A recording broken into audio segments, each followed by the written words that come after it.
अस्सलाम वालेकुम नाज़रीन, मैं हूं आसिम खान और आप देख रहे हैं बीबीएन चैनल। आइए देखते हैं आज की टॉप 10 न्यूज़। ईरान ने अमेरिका की तरफ से पेश की गई 48 घंटे की सीज़ फायर की तजवीज़ को सीधा मुस्तरद करते हुए अपना सख्त मौक़िफ़ बरकरार रखा है।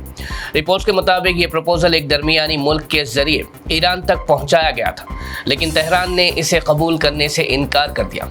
ईरान का कहना है कि वो सिर्फ आर्जी सीज़ फायर नहीं बल्कि एक मुस्तकिल और इंसाफ पर मबनी हल चाहता है। ईरान ने सख्त तंबी जारी करते हुए अमेरिका के इत्तेहादी मुल्कों को वाज़ेह पैगाम दिया है कि अपनी सरजमीन से यूएस फौजियों को फ़ौरन निकाल दे, वरना क्रशिंग स्ट्राइक्स के लिए तैयार रहे। ईरानियन मिलिट्री लीडरशिप ने कहा कि जो भी मुल्क यूएस बेसेस को पनाह दे रहे हैं वो सीधा निशाना बन सकते हैं और उन पर हमले भी किए जाएंगे। ईरान ने कहा कि वो न सिर्फ अपनी हिफाजत करेगा बल्कि पूरे रीजन में यूएस और उसके इत्तेहादियों के इंटरेस्ट को भी निशाना बनाएगा। एक्सपर्ट्स के मुताबिक इस तरह के सख्त बयान से वेस्ट एशिया में तनाव और ज़्यादा बढ़ने का खतरा बन गया है। ईरान और अमेरिका के दरमियान बढ़ती हुई जंग में ज़ोरदार एस्केलेशन देखने को मिल रहा है, जहां रिपोर्ट्स के मुताबिक ईरान ने अपने दिफा में 2 यूएस मिलिट्री एयरक्राफ्ट्स को निशाना बनाने का दावा किया है, जिनमें एक फाइटर जेट और एक अटैक एयरक्राफ्ट शामिल है। रिपोर्ट्स के मुताबिक एक एयरक्राफ्ट के क्रू मेंबर्स में से एक को रेस्क्यू कर लिया गया है, जबकि दूसरा अब तक लापता है और उसकी तलाश जारी है। ईरान ने पहले ही वाज़ेह कर दिया था कि वो किसी भी मुल्क के दबाव में आने वाला नहीं है और अपने दिफा में हर किस्म के हमलों का मुकाबला करने के लिए पूरी तरह तैयार है। भारत की पेट्रोलियम मिनिस्ट्री ने ईरानियन क्रूड ऑयल टैंकर के चाइना डाइवर्ट होने की खबरों को सख्ती से रद्द करते हुए वाज़ेह किया है कि इसका पेमेंट इश्यूज से कोई ताल्लुक नहीं। हुकूमत के मुताबिक ये सिर्फ ट्रेड ऑप्टिमाइजेशन का हिस्सा है, जहां ऑयल शिपमेंट्स का रुख तिजारती ज़रूरियात के मुताबिक बदला जाता है। ये वजाहत उस वक्त दी गई जब एक टैंकर भारत की तरफ आते हुए अचानक चाइना की तरफ मुड़ गया। मिनिस्ट्री ने कहा कि भारत 40 से ज़्यादा मुल्कों से ऑयल इंपोर्ट करता है और कंपनीज को ख़रीदारी में पूरी फ्लेक्सिबिलिटी होती है। हुकूमत ने अवाम को यकीन दिलाया कि मुल्क की ऑयल सप्लाई बिल्कुल स्टेबल है और किसी किस्म की कमी या क्राइसिस का कोई ख़तरा नहीं है। Leader of opposition Rahul Gandhi ने केरला के वज़ीर आला पी विजयन पर शदीद तनकीद करते हुए इल्ज़ाम लगाया कि उनका उन अनासिर से ताल्लुक़ है जो अक़लियतों पर हमले कर रहे हैं। उन्होंने कहा कि मुस्लिम्स, क्रिश्चियंस और सिख्स को निशाना बनाया जा रहा है और ये हमले लगातार बढ़ रहे हैं। राहुल गांधी ने दावा किया कि केरला में रूलिंग एलडीएफ और बीजेपी के दरमियान गैर रस्मी समझौता है, जिसकी वजह से ऐसे वाक़यात को रोकने के लिए मुअस्सर कदम नहीं उठाए जा रहे। उन्होंने कहा कि ये सूरत हाल जमहूरियत के खिलाफ है और हुकूमत को फ़ौरन सख्त इक़दामात लेने चाहिए। आम आदमी पार्टी के राज्यसभा एमपी राघव चड्ढा ने अपने खिलाफ लगाए गए इल्ज़ामात को रद्द करते हुए वाज़ेह तौर पर कहा कि वो पार्लियामेंट में रकस पैदा करने के लिए नहीं बल्कि आवाम के मसाइल पर असर डालने के लिए जाते हैं। उन्होंने कहा कि पार्लियामेंट आवाम के पैसों से चलती है, इसलिए उनकी जिम्मेदारी है कि वो उनके मसाइल उठाए और मीनिंगफुल बहस करे।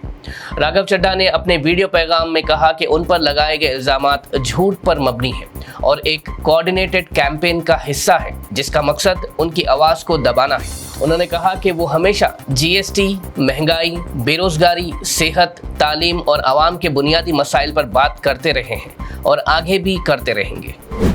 AIMIM party chief barrister Asaduddin Owaisi ने मीडिया से बात करते हुए यूसीसी लॉ पर सख्त तनकीद करते हुए कहा कि बिना राजना देसाई रिपोर्ट को पब्लिक किए कानून बनाना ट्रांसपेरेंसी के खिलाफ है।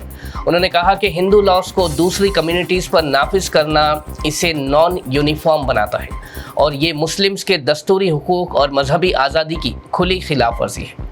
उन्होंने मज़ीद कहा कि तलाक, विरासत और निकाह के क़वानीन में तब्दीली करके मुस्लिम पर्सनल लॉ को बदला जा रहा है, जो आर्टिकल 25 के तहत मजहबी आज़ादी के खिलाफ है। उन्होंने तनकीद करते हुए सवाल उठाया कि जब कानून में लिव इन रिलेशनशिप जैसी प्रोविजन शामिल है तो फिर आरएसएस और बीजेपी के मोरल्स कहाँ गए। उन्होंने कहा कि इस तरह के कदम उनके अपने दावों के खिलाफ है। भारत में अक़लियतों के खिलाफ नफरत पर मबनी वाक़यात में इजाफा देखने को मिला है, जहां एक रिपोर्ट के मुताबिक फरवरी के 28 दिनों में 67 हेट क्राइम्स रिकॉर्ड हुए, जो जनवरी के मुकाबले में करीब 60% ज्यादा है। उत्तर प्रदेश सबसे ज्यादा मुतासिर रहा, जबकि तेलंगाना दूसरे नंबर पर रहा और हैदराबाद में भी कई वाकयात सामने आए। इनमें अक्सरियत मुस्लिम कम्युनिटी को निशाना बनाया गया और रैलीज में नफरत अंगेज बयानात भी रिकॉर्ड हुए। एक्सपर्ट्स का कहना है कि इस किस्म के वाकयात मुल्क के लिए फिक्र का सबब है और हुकूमत को चाहिए कि सख्त कदम उठाकर नफरत पर मबनी जराइम को रोकने के लिए मुअस्सर इक़दाम करे। तेलंगाना वज़ीर आला रेवंत रेड्डी ने हैदराबाद में एक प्राइवेट स्कूल का इफ्तिताह करते हुए क्वालिटी एजुकेशन पर जोर दिया और कहा कि सिर्फ स्कूल्स की तादाद बढ़ाना काफ़ी नहीं, बल्कि तालीम का स्टैंडर्ड बेहतर बनाना चाहिए। उन्होंने स्टूडेंट्स के लर्निंग लेवल्स पर तशवीश जताते हुए कहा कि बुनियादी तालीम को मजबूत करना होगा और सिस्टम में सुधार लाना ज़रूरी है। रेवंत रेड्डी ने वाज़ेह किया कि हुकूमत का फोकस गवर्नमेंट स्कूल्स की क्वालिटी को बेहतर बनाना है, ताकि हर बच्चे को बेहतर तालीम और मुस्तकबिल के लिए मजबूत बुनियाद मिल सके। हैदराबाद के पुराने शहर के इलाके मुर्गी चौक में जीएचएमसी के एनक्रोचमेंट ड्राइव के दौरान तनाव पैदा हो गया, जहां पुलिस, जीएचएमसी स्टाफ और दुकानदारों के दरमियान टकरार देखने को मिली। रिपोर्ट्स के मुताबिक जीएचएमसी ने इन स्ट्रक्चर्स को गैर कानूनी बताते हुए कहा कि ये सड़क और फुटपाथ को रोक रहे थे और आवाम के लिए मुश्किल पैदा कर रहे थे। इस दौरान AIMIM MLC रहमत बेग ने मौके पर पहुंचकर ड्राइव की मुखालफत की और दावा किया कि करीब 80 साल पुरानी दुकानों को गिराया जा रहा है।